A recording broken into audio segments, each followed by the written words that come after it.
Hello friends. आज मैं आपके साथ इकोनॉमिक्स का एक लॉन्ग क्वेश्चन डिस्कस करूंगा और टॉपिक का नाम है पॉवर्टी एलिवेशन प्रोग्राम्स, जिसको पीएपीएसपी कहा जाता है, या फिर दूसरा इसका नाम ये भी हो सकता है कि programmes for poverty and unemployment alleviation since 1991। 1991 से अगर हम देखें तो कौन कौन से जो पॉवर्टी या अनएम्प्लॉयमेंट को दूर करने के जो प्रोग्राम्स है गवर्नमेंट ने लॉन्च किए हुए हैं। ठीक है, ये पॉवर्टी का भी सेम है और अनएम्प्लॉयमेंट का भी सेम है। लॉन्ग क्वेश्चन है और अगर आपने असाइनमेंट बनानी है इसके ऊपर तो भी मैंने इतना मटेरियल लिखा हुआ है कि आप आसानी से असाइनमेंट बना सकते हैं। चलिए विदाउट वेस्टिंग एनी टाइम शुरू करते हैं, और शुरू करने से पहले बता दूं कि चैप्टर का नाम है पॉवर्टी और इस चैप्टर के सारे लिंक्स आपको डिस्क्रिप्शन में मिल जाएंगे। चलिए शुरू करते हैं। During 1970s number of special programmes for the rural poor were undertaken. 1970s में पुअर को रूरल पुअर के लिए काफी ज्यादा प्रोग्राम्स लाए गए, जिसमें कि उनकी पॉवर्टी जो पॉवर्टी है उसको खत्म करने की कोशिश की गई। Some of the important programmes were small farmers development agency, जिसको एसएफडीए कहते हैं। शॉर्ट फॉर्म्स याद कर लेना क्योंकि बहुत सारी आने वाली हैं। Marginal farmers and agricultural labourers development agency, जिसको एमएफएएलडीए कहते हैं। And drought prone area programme, जिसको डीपीएपी।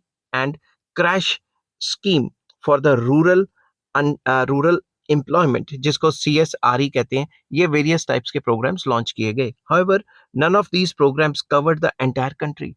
कोई भी ऐसा प्रोग्राम लॉन्च नहीं किया गया जो पूरे कंट्री लेवल पे मतलब इम्प्लीमेंट किया जाएगा।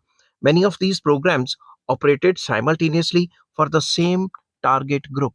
सारे प्रोग्राम्स जो थे सेम टारगेटेड ग्रुप्स के ऊपर थे कि भाई रूरल पॉवर्टी को खत्म करना है। Moreover many of these programmes were reduced to mere subsidy giving programs rather than directly attacking on rural poverty। इसमें से मोस्ट ऑफ द प्रोग्राम्स में सब्सिडी को ज्यादा फोकस किया गया और ये जो डायरेक्टली रूरल पॉवर्टी को अटैक करना था वो चीज नहीं की गई। Subsequently, in 1980s and 1990s, the government undertook various programs which were more comprehensive and at the same time made a direct attack on rural and urban employment। 80s और 90s 70s में तो इतना कुछ कर नहीं पाए। 80s और 90s में डायरेक्ट अटैक किया और ऐसे प्लान्स बनाए जिससे कि विलेजेस में और अर्बन एरियाज में पॉवर्टी कम हो जाएगी। The important programs were National Rural Employment Program NREP, rural landless employment generation programme, जिसको कहते हैं RLEGP, Jawahar Rozgar Yojana JRY, and integrated rural development programme IRDP, and scheme for training rural youth for self employment, that is TRY SEM, et cetera et cetera. तो कई plans लागू किए गए। ठीक है, these poverty elevation programs have been revamped, redesigned and restructured since 1999-2000 with the purpose of making these programs more effective।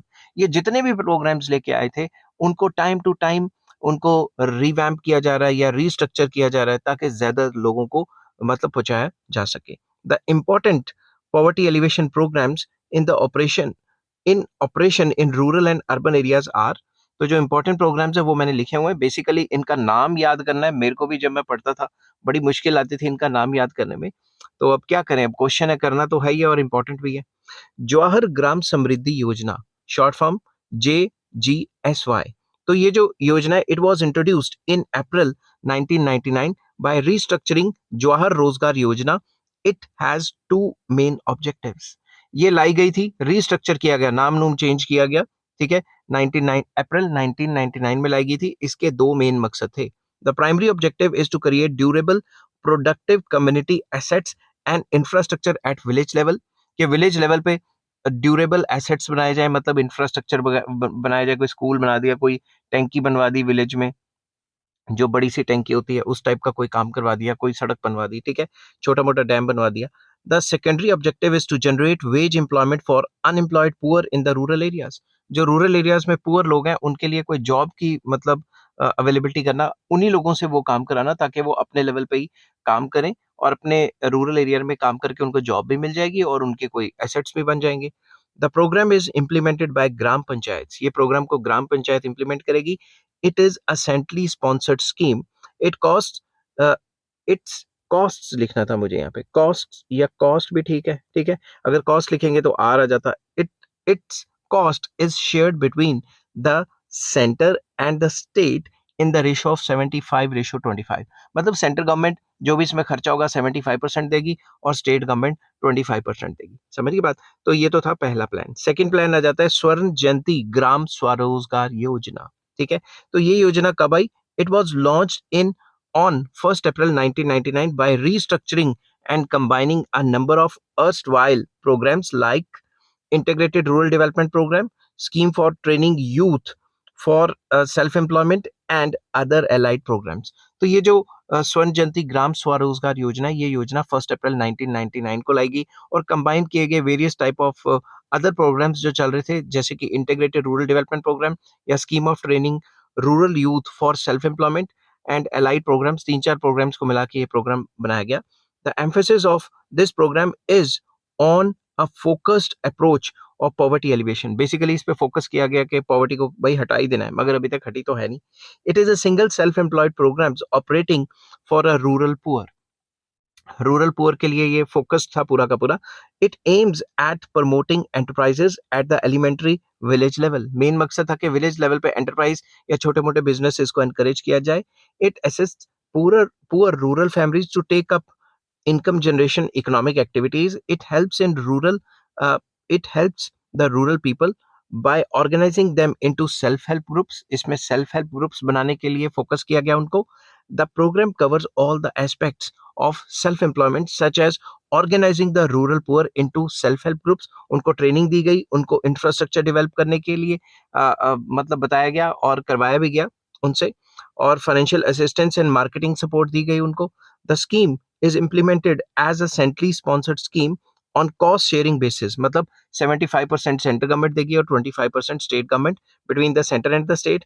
It has now been restructured as the National Rural Livelihood Mission since 3rd Jan 2011। 2011 3rd Jan में इसका नाम change कर दिया फिर से और national rural livelihood mission कर दिया गया। तो यही है, प्रोग्राम्स तो सेम है, उनके नाम नूम चेंज करते रहते, ठीक है।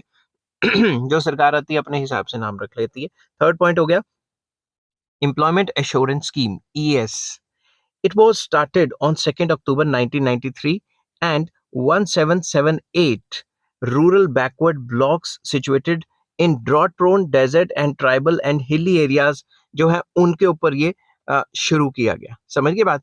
तो जो 1778 बैकवर्ड ब्लॉक्स हैं, बैकवर्ड एरियाज है, वहां पे ये 2 अक्टूबर 1993 में स्टार्ट किया गया था। It was subsequently expanded to cover all 5448 rural blocks of the country. कि भाई पूरे कंट्री में जो 5448 रूरल ब्लॉक्स हैं, पिछड़े हुए इलाके हैं, वहां पे लागू कर देंगे। It was restructured in 1999-2000 to make it a single wage employment program. इसको फिर 1999-2000 में चेंज करके सिंगल वेज एम्प्लॉयमेंट प्रोग्राम बनाया गया। It is a centrally sponsored scheme on a cost sharing basis. फिर से वही बात कि 75% जो है सेंट्रल गवर्नमेंट देगी, 25% जो है स्टेट्स देंगी। The two main objectives इस program के क्या थे? The primary objective of this plan is to create additional wage employment opportunities during the lean agriculture season when there is an acute shortage of wage employment for below poverty line rural people। Basically जब भी agriculture का off season चल रहा है तब इनको job opportunities देना उन लोगों को जो बिलो पॉवर्टी लाइन है। It aims at providing 100 days of work to 2 members of a rural family in in the agricultural lean season. जब भी एग्रीकल्चर का ऑफ सीजन होगा तो कम से कम एक घर के 2 बंदों को 100 दिनों की नौकरी दी जाएगी।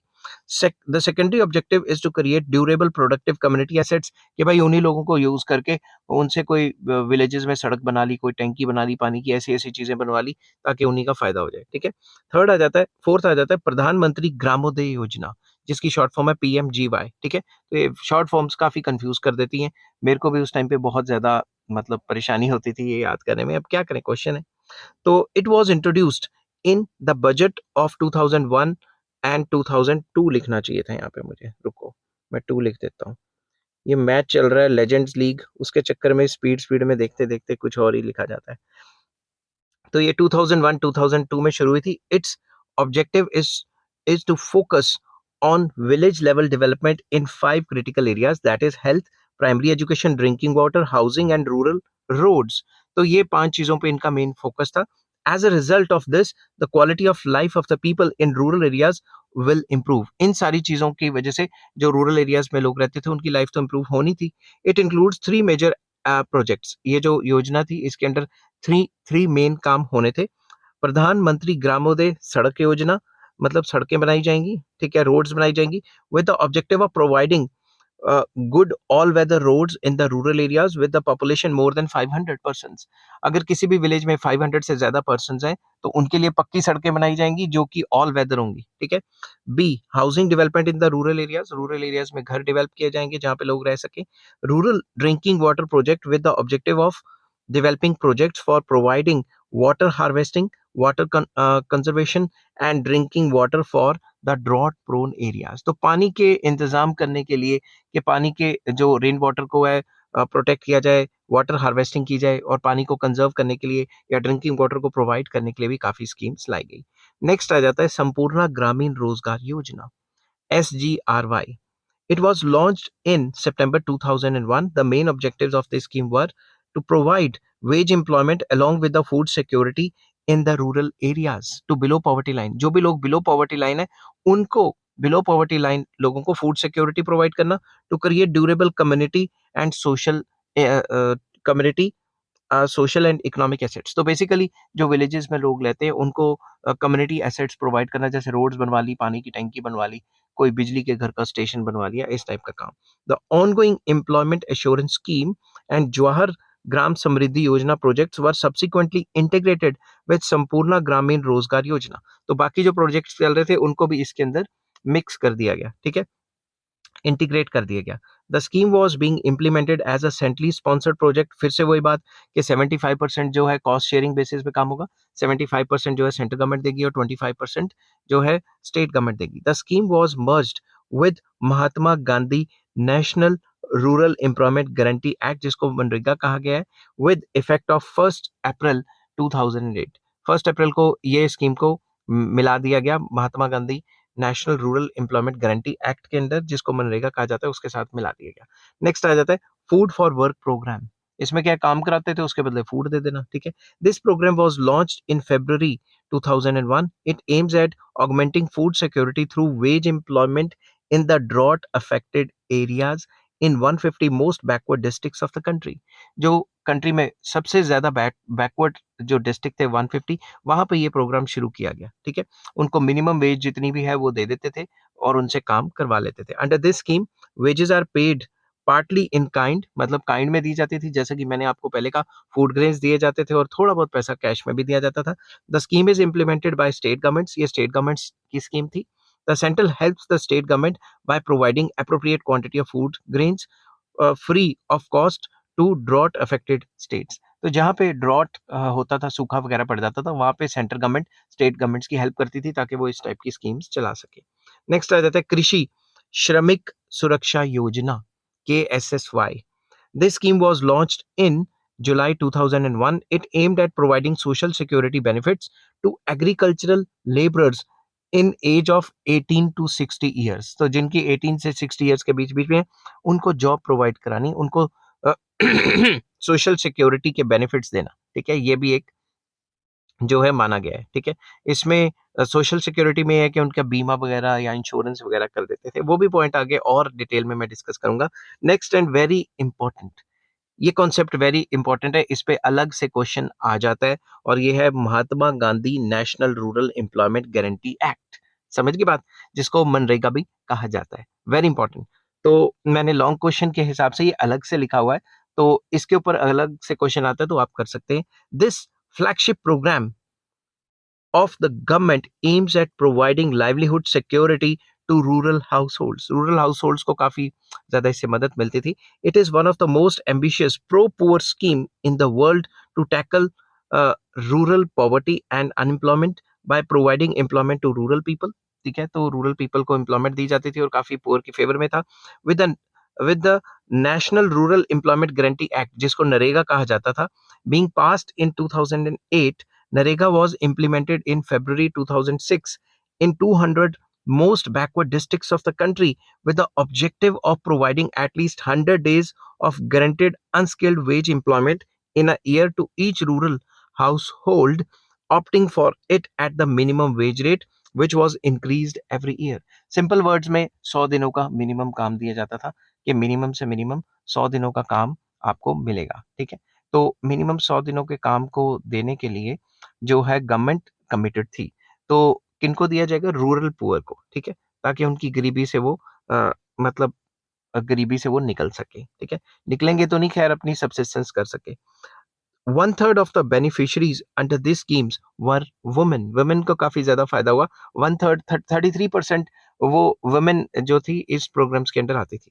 The NREGA was renamed as मनरेगा on 2nd October 2009.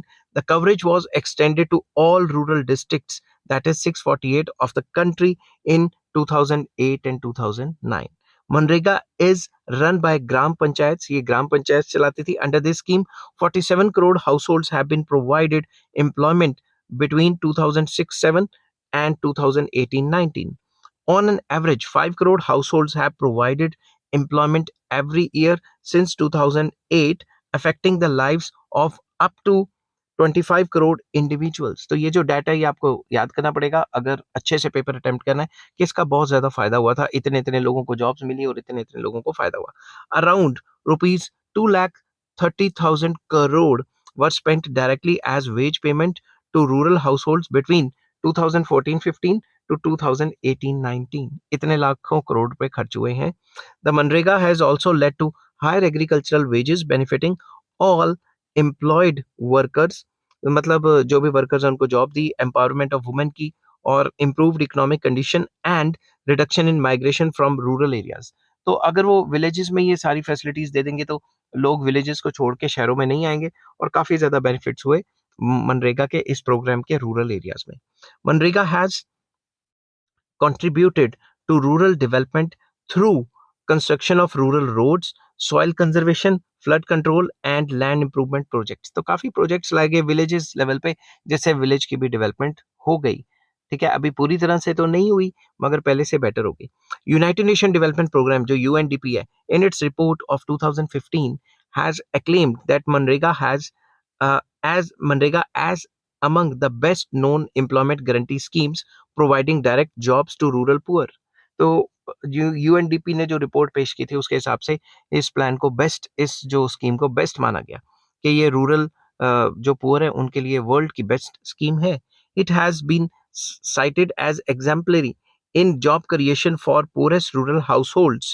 UNDP report says that the size of Manrega has no precedence nationally or internationally. However, this scheme has its share of criticism। अब इतनी तारीफ है मगर फिर भी इसकी काफी ज्यादा क्रिटिसिज्म होती है। It has been riddled with corruption and leakages। इसमें भी काफी ज्यादा करप्शन हुई। जो एडमिनिस्ट्रेटिव स्टाफ था या जो कंसर्न स्टाफ था वो काफी करप्ट था और गरीबों तक वो पैसा नहीं पहुंचाया जा सका। Delay in wage payment has also been a dampener. काम तो करवा लेते थे, पेमेंट को 6-6 महीने साल लगा लेने, समझ गई बात। फिर तो गरीब तो और गरीब हो जाएगा, फिर कर्जा ले लेगा, फिर उसका रेट ऑफ इंटरेस्ट चुकाता रहेगा। However, the program has been streamlined now by integrating it with Aadhaar linked payment system to provide direct benefit transfer to the bank account of the beneficiaries, thereby reducing the delays in payments and privileges and leakages। Simple words में आजकल क्या किया गया, लोगों के जो आधार card है वो लिए गए और डायरेक्टली उनके अकाउंट में पैसा डाल दिया गया, ताकि जो इंटरमीडिएरीज हैं या जो एडमिनिस्ट्रेटिव स्टाफ है उसका बीच में कोई रोल ना हो। मगर फिर भी आपको पता है कि सिस्टम अगर कोई बनाया जाता है तो उसको तोड़ने के लिए उससे भी पहले सिस्टम्स आ जाते हैं। नेक्स्ट आ जाता है प्राइम मिनिस्टर्स रोजगार योजना। So it was launched on 2nd October 1993. It is a scheme aimed at helping educated unemployed youth in establishing self-employment units in industry, service and business sectors। Basically ये लाया गया था जो educated youth है उसको जो है सेल्फ एम्प्लॉयमेंट के लिए लेके जाना या फिर उसको एनकरेज करना कि तुम छोटी मोटी कंपनियां छोटे मोटे काम शुरू कर लो। Any youth between the age of 18 and 35 years and belonging to families with annual income of less than 24,000 are eligible for financial assistance under this scheme। इस स्कीम के अंडर कोई भी फैमिली जिसकी जो एनुअल इनकम है वो 24,000 से कम है, इस स्कीम के अंडर वो गवर्नमेंट से हेल्प ले सकता है और एज 18 to 35 के बीच में होनी चाहिए। गवर्नमेंट उसको हेल्प प्रोवाइड करेगी, ठीक है, ताकि वो अपना छोटा मोटा कोई सेल्फ एम्प्लॉयमेंट का काम खोल सके। Persons belonging to weaker sections are given priority under this scheme. जो वीकर सेक्शंस के लोग थे उनको ज्यादा फोकस किया गया इस स्कीम के under. The scheme is in operation in both urban as well as rural areas. Urban areas में और रूरल एरियाज में ये इम्प्लीमेंट की गई। नेक्स्ट आ जाता है स्वर्ण जयंती शहरी रोजगार योजना। It इसकी short form, it came into operation from December 1997 by merging various programs operated earlier from urban poverty alleviation like Nehru Rozgar Yojana and Prime Minister's Integrated Poverty Eradication Program, etc etc। मतलब दो चार जो योजना चल रही थी, programmes चल रहे थे, उसको मिक्स करके एक नया प्रोग्राम बनाया गया। It was replaced by National Urban Livelihood Mission in September 2013। It aims to provide gainful employment to the urban unemployed or underemployed people below poverty line persons through setting up of self-employment ventures or through provisions of wage employment and by creating opportunities for skill development। तो basically ये programme लाया गया जो below poverty line है उनको, उन लोगों की मदद करने के लिए, ताकि वो सेल्फ एम्प्लॉयमेंट कर सके या वेज एम्प्लॉयमेंट कर सके, या उनके अंदर स्किल डेवलपमेंट की बात की गई। It has following special schemes. इसके अंदर कई स्कीम्स थी, चार basically. The urban self employment program separately for males and females. तो जो अर्बन सेल्फ एम्प्लॉयमेंट जो शहरों में प्रोग्राम जो वो अलग से चलाया जाएगा मेल्स एंड फीमेल्स के लिए। Skill training for employment promotion amongst urban poor. जो अर्बन पुअर है उनकी स्किल ट्रेनिंग के लिए इंस्टीट्यूशंस खोले जाएंगे। अर्बन वेज एम्प्लॉयमेंट प्रोग्राम खोला जाएगा एक। अर्बन कम्युनिटी डेवलपमेंट नेटवर्क खोला जाएगा। तो it was funded on a cost sharing basis. वही बात फिर से 75% जो है वो कौन देगा, सेंट्रल गवर्नमेंट, और जो 25% है वो स्टेट गवर्नमेंट देंगे। About 7.9 lakh urban poor were assisted through these schemes in year 2013 and 14। तो ये एक पूरा का पूरा सिस्टम था। अब ये प्लान्स तो थे ही, बट इन एडिशन और कौन कौन से प्लान्स लाए वो भी मैंने शॉर्ट करके लिखे हुए हैं। In addition to the above specific programmes for rural और urban poor, there are many other general programs of helping the poor। कौन कौन से थे? These other programs are discussed as below। Number one, National Social Assistance Program, NSAP। तो it was introduced on 15 August 1995। It is entirely a centrally sponsored scheme, central government की थी। It aimed at providing social benefits to poor households affected by old age and death of primary bread earner among along with maternity care। तो basically इसमें अगर कोई family member की death हो जाए और वही ब्रेड अर्नर, मतलब वही सोल अर्नर हो, तो उस फैमिली की हेल्प करनी, या मैटरनिटी केयर के लिए जो गवर्नमेंट है वो मुआवजा वगैरह देती है। तो इसके अंदर क्या आ जाते हैं, थ्री कंपोनेंट्स। पहला, national old age pension. Under this scheme helpless aged persons of more than 65 years of age get, जो पुराने लोग हैं, जो मतलब 65 साल से ऊपर है, ठीक है, हेल्पलेस लोग, उनको 200 रुपए पर मंथ दिए जाएंगे from the central government. Earlier the people having no regular means of subsistence were covered under this scheme. तो सिंपल वर्ड्स में अर्लियर कोई सब्सिस्टेंस स्कीम इस टाइप की मतलब थी, जो इससे पहले तो नहीं चलती थी, इसके बाद चलने लगी।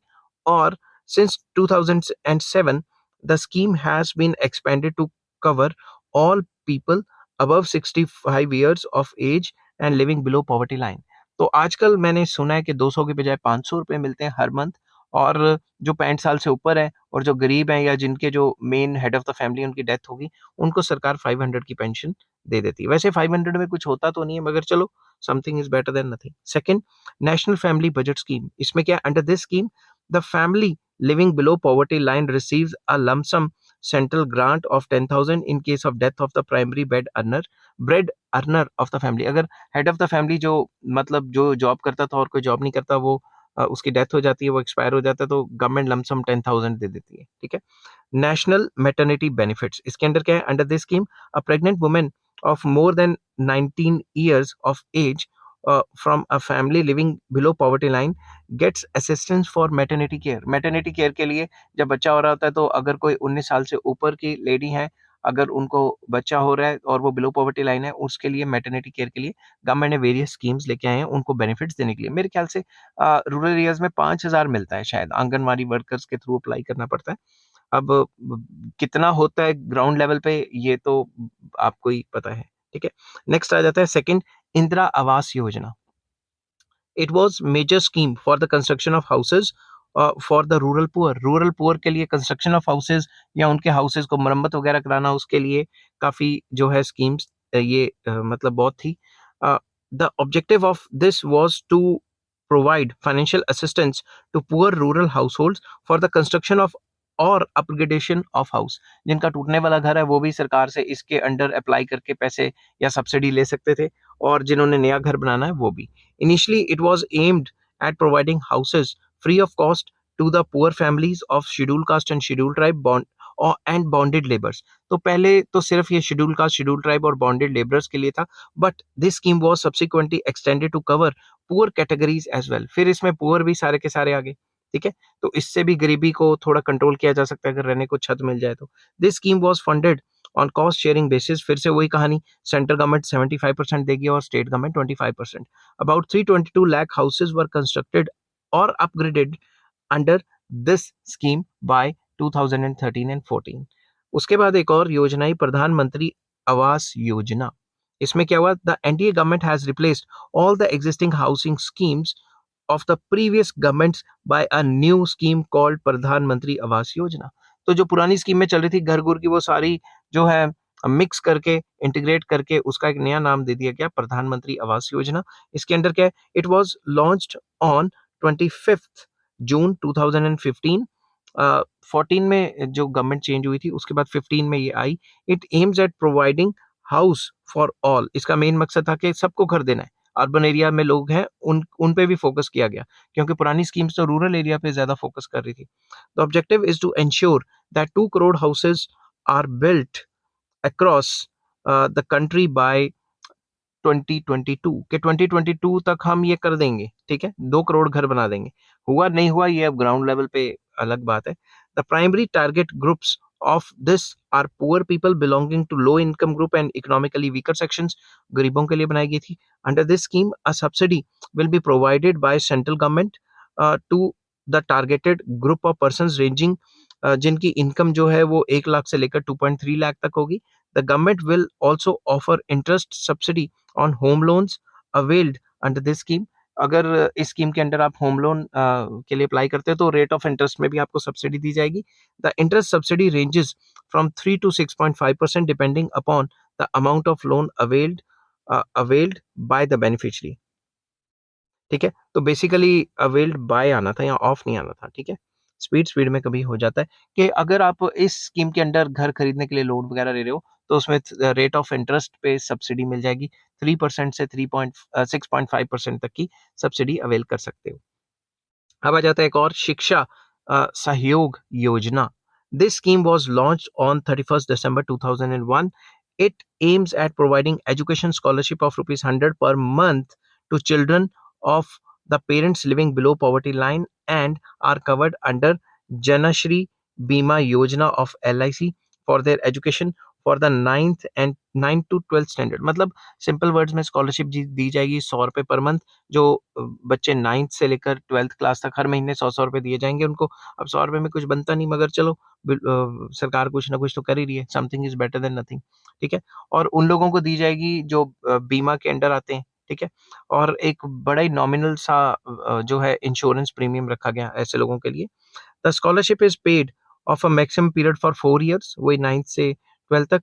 No premium charge for the scholarship. मतलब स्कॉलरशिप दे तो रहे हैं मगर इसके लिए कोई प्रीमियम चार्ज नहीं होगा या फिर सरकार को रिफंड वगैरह नहीं करना पड़ेगा। वो स्कॉलरशिप ही क्या हुई फिर रिफंड करना होता, ठीक है ना। नेक्स्ट आ जाता है welfare schemes. Various social welfare schemes to assist poor people have been introduced by the present government. Some of these are as under number 1 प्रधानमंत्री सुरक्षा बीमा योजना, जिससे गरीबों की जो है वो इंश्योरेंस करा दी जाएगी ताकि उनकी डेथ के ऊपर जो उनकी फैमिली उनको कुछ ना कुछ मिल जाए। Individuals who are below the poverty line can get registered to the insurance policy, वो इंश्योरेंस पॉलिसी ले सकते हैं। This scheme is assisted by central government assist करेगी। Under this scheme, uninsured people of 18 to 70 years of age can get themselves into a normal insurance services। जैसे normal insurance जो उनकी death या accidental insurance हो जाएगी by paying not more than 12 rupees annually and can avail up to 2 lakh death or accidental insurance। 12 रुपए साल के दे के उनको 2 लाख तक की एक्सीडेंटल या डेथ इंश्योरेंस, डेथ क्लेम मिल सकता है, ठीक है। तो ये फायदा होता है बाद में जब ब्रेड अर्नर की डेथ हो जाए, जो मेन फैमिली अर्नर है उसकी डेथ हो जाए तो फैमिली को कुछ ना कुछ तो मिल जाता है। नेक्स्ट है प्रधानमंत्री अटल पेंशन योजना। एक बात बताता हूँ, ये जो अटल पेंशन योजना है, मैं नाम नहीं बताऊँगा, मेरा एक दोस्त है वो एसबीआई में लगा है, उसके ऊपर प्रेशर आया कि भाई तुमने इतनी अटल पेंशन योजना चलानी है, उसने मेरे ज़बरदस्ती कर दी मेरी। बाद में कहता कैंसल करा दूँगा, कैंसल करा भी दी थी, मगर कहता यार ऊपर से प्रेशर आ रहा है। तो ये मैं आपको बताना चाहता था। This welfare scheme involves providing contributory insurance security to the poor people of more than 60 years of age working in the unorganized sector। ये unorganized sector की बात हो रही है और मैं 60 के ऊपर भी नहीं हूँ, तो फिर भी मेरी कर दी उसने पॉलिसी, क्योंकि उसको प्रेशर पड़ा हुआ था। ठीक है, अंडर दिस स्कीम, इस स्कीम में मेन फोकस क्या था? The central government contributes rupees 1000 per person per annum for a period of 5 years। तो इसमें क्या है, पर्सन ऑफ 18 to 40, यहाँ पे मैं लाइक कर जाता हूँ, years of age are eligible to join this scheme. इसके अंडर क्या होगा, it provides a pension ranging from 1000 to 5000 depending upon the subscriber's amount, कि जितने की आप अभी पेंशन के लिए अभी जो इंस्टॉलमेंट तय करते हो उसके हिसाब से आपको 20 साल के बाद मिलेगा। तो उसने मेरी योजना, पेंशन योजना कर तो दी, मगर वो खुद ही कह रहा था कि यार 20 साल के बाद 1000 रुपया महीना मिलेगा, उसमें क्या है, 60 साल का मैं हो जाऊं और एक एक हजार देता रहो, सरकार मुझे देती रहे, उसका 1000 का क्या वैल्यू रह जाएगी अगले 20 सालों के बाद या 25-30 सालों के बाद। नेक्स्ट आ जाता है प्रधानमंत्री Kaushal Vikas Yojana. This scheme was launched on 21 March 2015 to provide industry relevant skill training to youth. तो बेसिकली हमारी जो मॉडर्न इंडस्ट्री है उसको नया स्किलफुल जो स्किलफुल ह्यूमन कैपिटल चाहिए, उसकी वजह से सरकार ने ये योजना या ये प्लान लेके आए, जिसमें हम लोगों की जिसमें सरकार लोगों की स्किल्स को डेवलप करेगी। It was realized that after 10th and 12th class there are a number of drop outs who join the unemployed youth. ये देखा गया कि 10वीं 12वीं के बाद लोग पढ़ाई कहीं छोड़ देते हैं।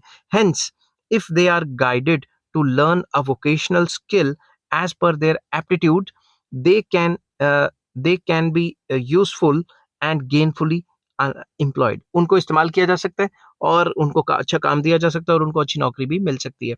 This plan is implemented with the help of ministry of skill development and entrepreneurship through the national skill development corporation during 2015-16। इसके अंडर 19.8 lakh youths were trained under this scheme. तो ट्रेनिंग दी गई ताकि उनको स्कूल को ड्रॉप करने के बाद थोड़ा मतलब काम अच्छा मिल जाए। ठीक है, नेशनल हेरिटेज नेक्स्ट प्लान है, national heritage development and augmentation Yojana. इसके अंडर क्या किया गया? This scheme was launched on 21 January 2015 to preserve and rejuvenate the rich and cultural heritage of the country. इसके अंडर जो पुराने जो हमारे जगहें हैं उन पे पैसा खर्च किया, वहां पे लोगों को एम्प्लॉयमेंट मिली ताकि उसको फिर से मेंटेन किया जा सके। दिस इसमें क्या है, rupees 5000 crore program, this rupees 500 crore program was launched by Urban Development Ministry in New Delhi। The primary aim of this program is to create one more avenue of employment generation for the skilled as well as unskilled labor and help the poverty alleviation program। इसके अंदर गरीबों से काम कराया गया, वो जैसे जो हमारी जो पुरानी पुरानी जगहें हैं, हिस्टोरिकल प्लेसेस, उनकी सफाइयाँ कराई, उनकी रिपेयर वगैरह कराई, जिसमें जॉब्स क्रिएट होंगी। ठीक है, उसके बाद आ जाता है the national health policy 2017 specifies targets of the universality of primary health care, reducing infant and under 5 mortality, preventing premature death due to non-communicable diseases, as well as increasing government expenditure on health। तो इसके अंदर national health policy लाएगी जो गरीबों के लिए काफ़ी effective रहेगी, और इसके अंदर गरीबों के मुफ्त में इलाज करना, या जो डेथ रेट है उसको कम करना, या फिर जो जो भी फलां टाइप की डिजीजेस है इसको कंट्रोल करना, और गरीबों को थोड़ी ज़्यादा फैसिलिटीज़ देना ताकि वो अपना इलाज कर सकें। प्राइमरी जो हेल्थ केयर सेंटर्स हैं वो हर जगह खोलना। As a step towards achieving universal health coverage, the government of India has announced a health insurance cover to the tune of rupees 1 lakh for the families below poverty line. तो उनको health cover दिया गया कि भाई तकरीबन 1 लाख तक का इलाज तुम्हें कर दिया जाएगा। इसके अंदर आपने सुना होगा इंडिया में आयुष कार्ड हैं, जो लोग बिलो पॉवर्टी लाइन है उनके आयुष कार्ड बनते हैं, और वो किसी भी गवर्नमेंट जो हॉस्पिटल है वहां जाके आप दिखा सकते हो, आपको फ्री में दवाइयां मिल जाएंगी और आपका इलाज फ्री हो जाएगा। नेक्स्ट हो जाता है for raising the level of female labour force participation, a number of initiative have been taken including stand up India. ठीक है, the women empowerment campaign is another effort focused on enabling digital literacy and gainful employment opportunities. Further, women employment centers are being established for providing comprehensive services at village level. तो basically women empowerment के ऊपर काफ़ी ज़्यादा काम हुआ और women को jobs देने के लिए काफ़ी ज़्यादा काम हुआ। अबाउट जितने भी ये प्लान्स लाए, इसमें 33% ये गवर्नमेंट कहती है कि तकरीबन 33% जो बेनिफिशरीज थी वो लेडीज़ थी। तो उनके लिए नए-नए सेंटर्स खोले गए ताकि वो अपनी स्किल्स को डेवलप कर सकें। जैसे यहाँ जहाँ तक मुझे पता है सिलाई सेंटर्स खोले गए with the help of NGO ताकि वो सिलाई सीख सकें, ठीक है? इस टाइप के काम। नेक्स्ट आ जाता है वेलफेयर मेजर्स ड्यूरिंग कोविड-19। कोविड-19 के दौरान काफ़ी ज़्यादा वेलफेयर मेजर्स लिए गए। Government undertook various fiscal policy measures to help the poor and vulnerable sections of the society during COVID-19. This included one of the world's largest food grains distribution program, direct cash transfer to 44 crore individuals and more than 20 crore women Jan Dhan accounts, that is cash supported by building and construction workers, additional pension payments and free gas cylinders. कोविड-19 के दौरान सबको पता है कि lockdown हो गया था, तो सरकार ने एक मेजर प्रोग्राम चलाया जिसके अंदर लोगों को फ्री में राशन भी बाँटा गया और डायरेक्टली जो गरीब लोग हैं उनके अकाउंट में भी पैसे डाले गए। थोड़े बहुत, ज़्यादा नहीं। अब इतने नहीं उम्मीद करके बैठ जाओ जितने कनाडा में हज़ारों डॉलर डाले थे उतने डाले, थोड़े बहुत डाले, ठीक है? Garib Kalyan Rozgar Abhiyan was launched in 20th June 2020 for a period of 125 days in 116 districts of 6 states to provide employment to livelihood for migrant workers who had returned to their villages due to COVID-19 pandemic. ऐसे programmes भी शुरू किए गए जिसमें जो migrant workers हैं जो better मतलब वापस चले गए अपनी स्टेट्स में ड्यू टू लॉकडाउन उनकी भी काफ़ी ज़्यादा हेल्प की गई, ठीक है?